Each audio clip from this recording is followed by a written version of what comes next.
어제 맨하탄에서 차량 운전자 2명이 말다툼을 벌이던 중 한 운전자가 다른 운전자를 차로 들이받는 사고가 발생했습니다. 뉴욕시경이 최근 크게 늘고 있는 차량 절도 사건에 적극 대처하기 위해 새로운 대응팀을 출범시켰습니다.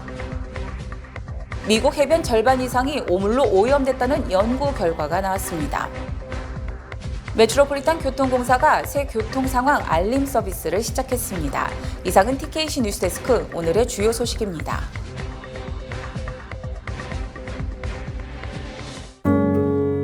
아름다운 제품에서부터 아름다운 사회를 만들기까지 키스는 뉴욕에서 시작하여 현재는 전 세계 12,000명의 직원들과 함께 끊임없이 도전하는 기업입니다. 사람을 생각하고 존중하는 기업. 키스는 한인들이 사회의 주인공이 될 수 있도록 든든한 버팀목이 되겠습니다. 글로벌 뷰티 기업 키스.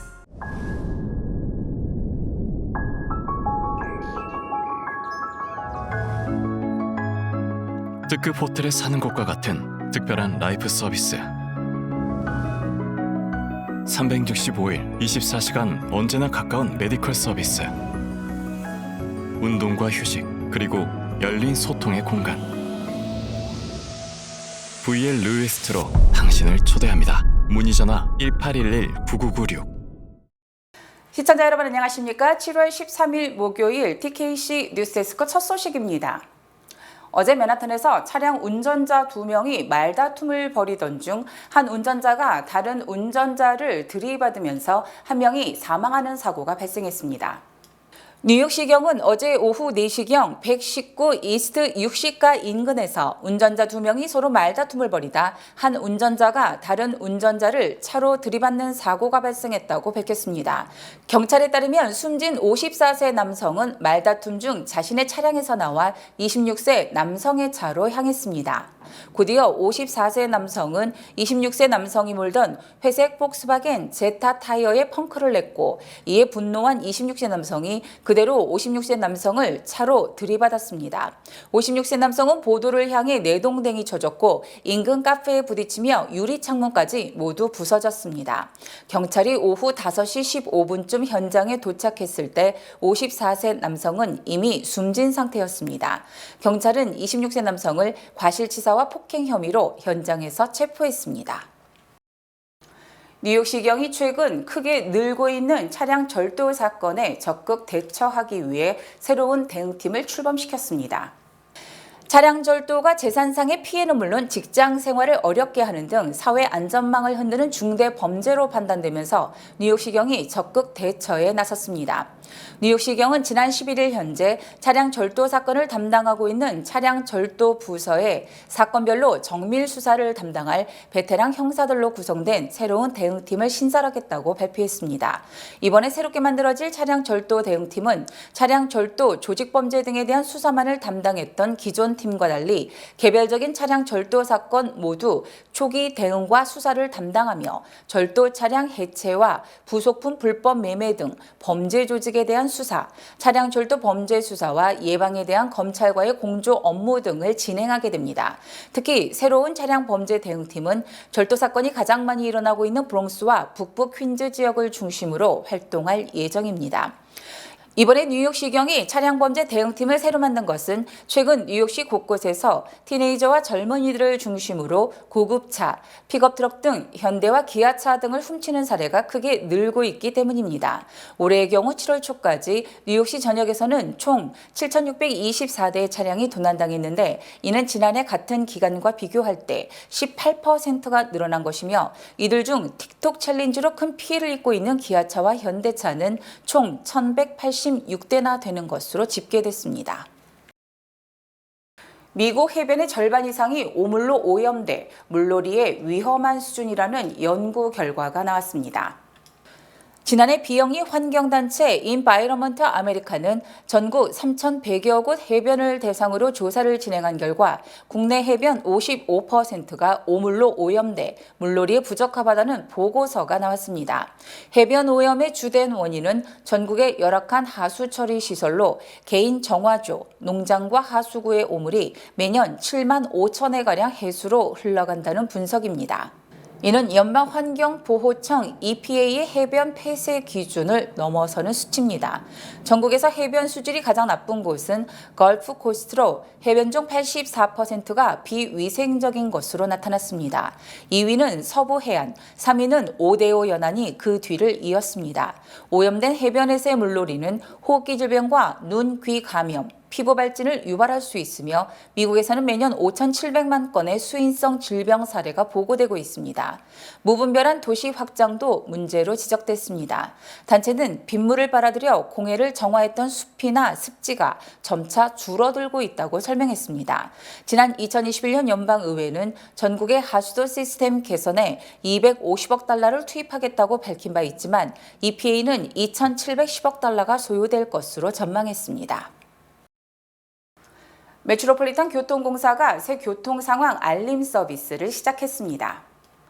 메트로폴리탄 교통공사가 10일 대중교통 이용 승객의 휴대전화로 실시간 서비스 알림을 제공하는 새로운 문자와 이메일 알림 시스템을 출시했습니다. MTA 서비스 알림이라 불리는 새로운 시스템에 가입한 승객은 알림을 받을 노선, 알림받을 시간, 알림 수단을 맞춤형으로 선택하는 등 사용자 정의도 할 수 있습니다. 샤니파 리에아라 MTA 최고 고객 책임자 대행은 대중교통 지연에 대한 구체적인 정보를 승객들에게 제공할 것이라며 뉴욕 시민들은 이제 실시간 정보를 바탕으로 안심하고 이동할 수 있다고 전했습니다. 새로운 시스템은 2007년에 출시된 마이 MTA 알렛을 대체하며 대중교통 지연에 대한 정보뿐만 아니라 정류장의 엘리베이터, 에스컬레이터, 교량과 터널 상태에 대한 업데이트도 제공할 예정입니다. 승객들은 MTA 웹사이트에서 새로운 MTA 서비스 알림을 신청할 수 있습니다. 한편 이번 시스템은 당국의 실시간 서비스 알림을 두고 MTA와 트위터가 공개적인 논쟁을 벌인 후에 나온 조치입니다. 트위터가 MTA 계정의 게시물 자동화 권한에 대해 한 달에 5만 달러의 수수료를 지불하도록 요구한 후 MTA는 지난 4월 트위터에서 대중교통 자동 알림을 중단했습니다. 민병갑 재외한인사회연구소 소장이 저서 모국으로부터의 초국가적 문화 흐름을 펴냈습니다. 민 교수는 50년간의 이민 생활 경험을 비롯해 그동안 성장과 변화 과정을 겪어온 한인 사회와 한류가 주류 사회에 미친 영향 등을 다양한 관점에서 분석한 자료를 정리한 책을 펴냈다고 밝혔습니다. 책은 초국가적 이주 관점에서 각 이민 사회 변화 과정 분석을 정치, 경제, 사회 분야에만 집중한 가운데 문화의 중요성을 간과한 점을 지적하며 한인 이민자들이 미주 지역에 뿌리를 내리고 정착하는 과정에서 문화적 영향력을 무시할 수 없음을 설명하고 있습니다. 그 어시밀레이션 티어리에 의하면은 우리가 여기에 오래 있을수록 우리 문화를 잃고 미국 문화에 더 가까우게 되는데 우리 지금 70대, 80대 한국 사람들은 거꾸로 처음에 왔을 때는 진짜 한국 거하고 접촉이 전혀 안 됐는데 그래서 무슨 KBS에서 그 음악단을 보내면 그거 보고 전부 울고 그랬다고. 그런데 지금은 매일 그냥 보고 있잖아요. 그래서 특히 그 트랜스내셔널 칼처럴 링키지 투 홈 이게 강화됐는데 학자들이 이걸 무시해가지고 제가 거기에 대해서 비판하고 또한 아시안 아메리칸 관점에서는 백인 주류 사회에서 아시안들의 고유 문화에 대한 자부심을 갖지 못하고 아시안만의 개성과 정체성을 놓쳤던 점을 돌아보며 한인들이 한국 문화에 대해 자부심을 가지고 2세들에게도 이를 전파하는 데 힘써야 함을 강조했습니다. 옛날 백인은 3세가 되면 완전히 동화돼요. 언어도 잃고. 이제 지금은 그게 아니고 제가 여기 2세 부모들을 인터뷰했는데 한국에 보내고 굉장히 한국식으로 살게 하고 달라졌어요. 옛날하고는 이날 그는 뭐 이민 동화주의 그런 거로는 이제 설명이 안 된다고.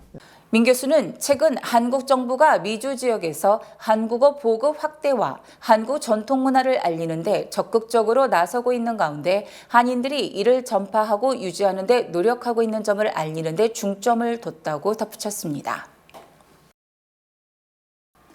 뉴욕주가 과밀학급 해소를 위해서 올 가을부터 학급당 학생 수를 줄이라고 명령함에 따라서 뉴욕시가 매년 20억 달러, 앞으로 5년간 100억 달러의 추가 예산이 필요할 것으로 예상됩니다.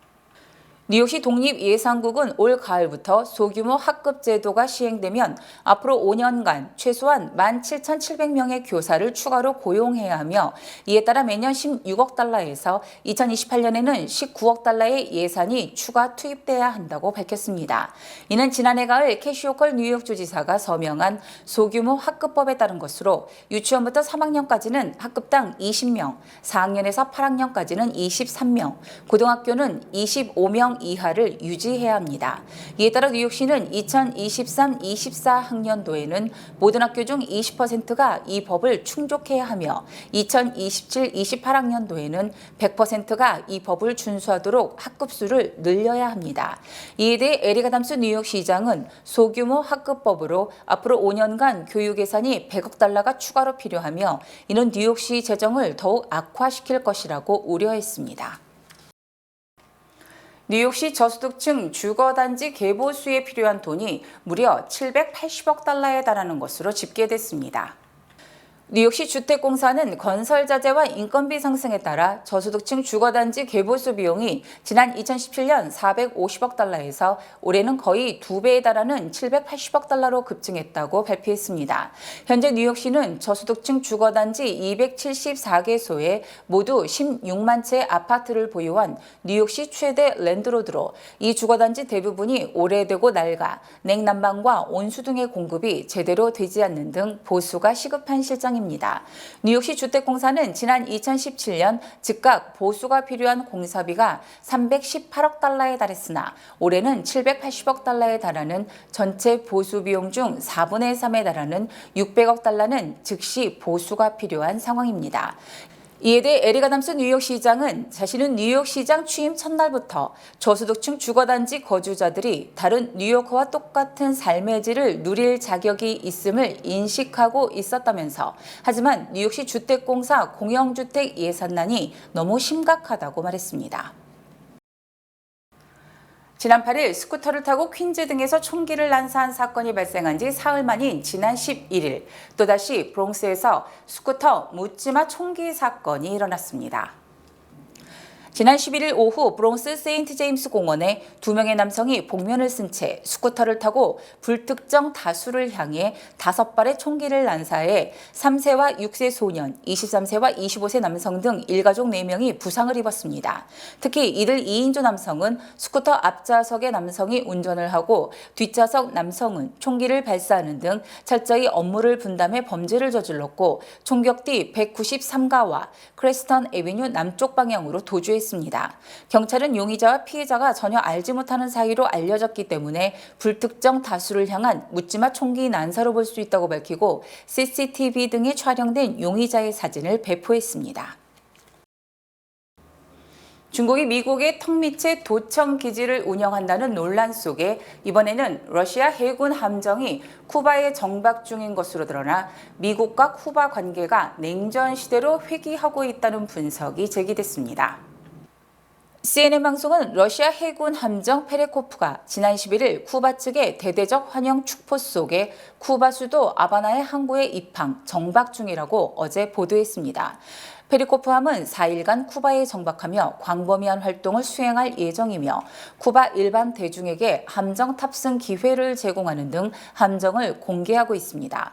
CNN은 지난 수년간 러시아 해군 함정이 쿠바를 공식 방문한 적은 없었다면서 이번 입항은 러시아와 쿠바가 냉전 시절의 동맹 관계를 복원시키고 있다는 시그널로 해석된다고 설명했습니다.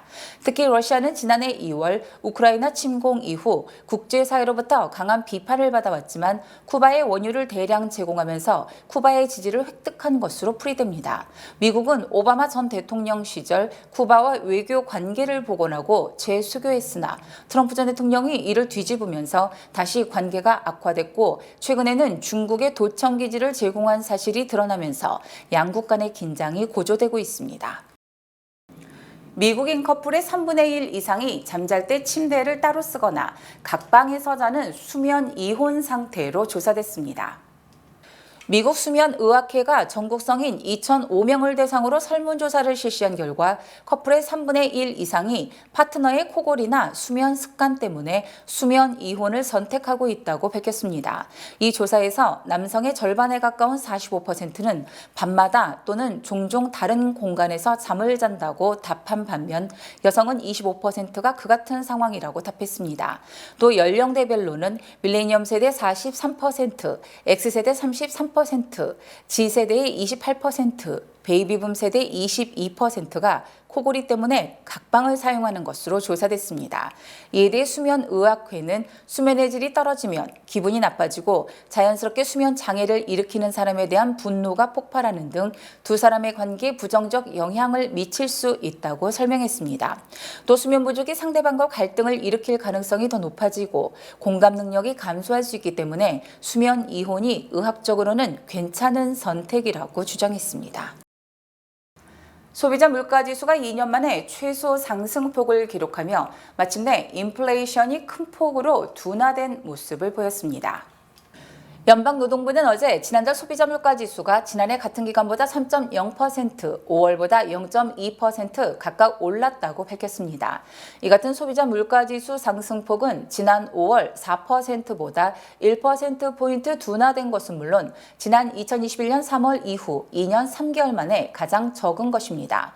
또 월스트리트저널이 집계한 전문가 전망치 3.1%보다도 0.1%포인트 적은 것입니다. 이처럼 소비자 물가지수 상승세가 주춤해진 것은 휘발유 가격이 1년 전보다 26.5%, 천연가스가 18.6%, 연료유가 36.6% 급락하는 등 에너지 물가지수가 1년 전보다 16.7% 하락한 것이 가장 큰 요인으로 풀이됩니다. 다만 에너지 물가지수는 지난 5월과 비교하면 0.6% 반등하며 상승세로 돌아섰습니다. 식료품 물가지수도 지난해 같은 기간보다 5.7%, 지난 5월보다 0.6% 각각 오른 것으로 집계됐습니다. 하지만 변동성이 큰 에너지와 식료품을 제외한 근원 소비자 물가지수는 4.8% 상승에 그쳐 지난해 5월 5.3%보다 둔화됐으며 지난 5월보다는 0.2% 상승에 그쳐 2021년 8월 이후 상승폭이 가장 적었습니다. 이처럼 인플레이션이 둔화되는 모습을 보임에 따라서 연준의 금리 인상이 이달 0.25%포인트 인상을 마지막으로 멈출 것이라는 전망이 힘을 얻고 있습니다. 미국 내 경제활동이 경미하게 증가하고 앞으로 수개월간 느린 성장이 지속될 것으로 예상되는 등 침체 조짐은 없는 것으로 보입니다. 어제 공개된 연준의 경기 동향 보고서 베이지북은 지난 5월 말 이후 전반적인 경제 활동은 경미하게 증가했다며 또 앞으로 수개월간 전반적으로 느린 경제 성장이 계속될 것으로 보인다고 진단했습니다. 이는 지난 5월 말부터 6월 30일까지 12개 연방준비은행 관할구역의 경기 흐름을 평가한 것으로 이번 달 금리 결정 회의인 연방공개시장위원회 기초 자료로 활용됩니다. 12개 관할구역 중 5개 구역의 경제 활동은 증가했고 2개 구역은 감소했으며 나머지 5개 구역의 경제활동은 변화가 없는 등 침체되지 않은 것으로 나타났습니다. 또 고용시장은 기업들의 인력 채용 때 고용주가 기준을 강화하는 등 기업 측의 입김이 강해졌지만 여전히 고용시장은 건강한 상황이라고 분석했습니다. 임금 상승 역시 계속되고 있지만 증가세가 완만해졌고 과열됐던 상품 수요도 진정돼 가고 있습니다. 뱅크 오브 호프가 뉴욕, 뉴저지 진출 25주년 기념 개인 체킹 계좌 프로모션을 진행합니다.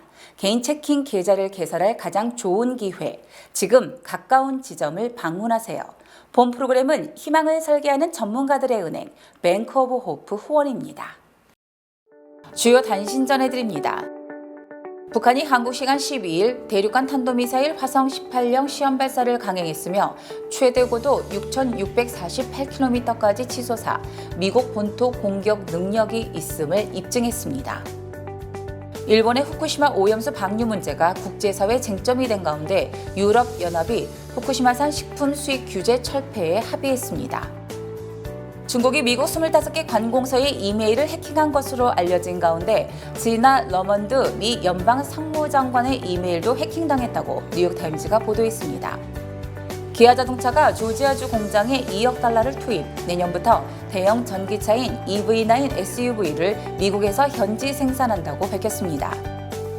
어제 새벽 2시쯤 일리노이주 남부 70번 고속도로에서 대륙 횡단을 하던 그레이하운드 버스가 대형 컨테이너 트럭 3대를 들이받아 최소 3명이 숨지고 15명 이상이 중경상을 입었습니다. 지난해 11월부터 올해 2월 초까지 정신적 장애가 있는 16세 남학생 제자를 성폭행한 영코스의 한 중학교 34세 유부녀 여교사가 어제 연방검찰에 기소됐습니다. 지난 11일 밤 11시 40분쯤 롱얼랜드 몽탁 하이웨이에서 48세 홈리스 남성이 2대의 뺑소니 차량에 연속으로 치여 목숨을 잃었습니다. 20억 달러 규모 사기 대출 혐의로 남아공에서 체포돼 구금 중이던 모잠비크의 전 재무장관이 어제 미국으로 강제 송환됐습니다.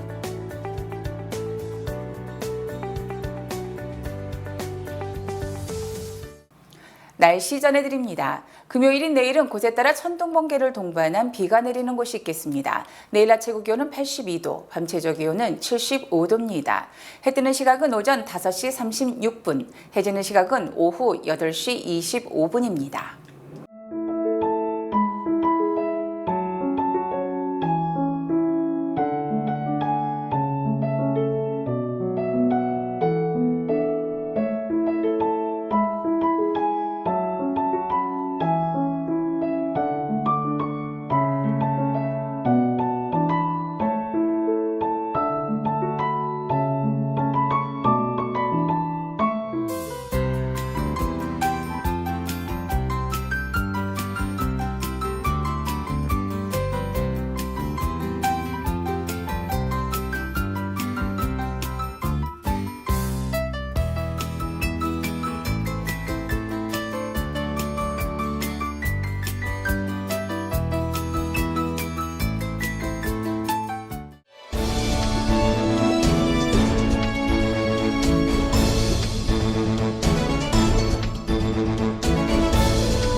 이상으로 7월 13일 목요일 TKC 뉴스데스크를 마칩니다. 시청해주신 여러분 고맙습니다.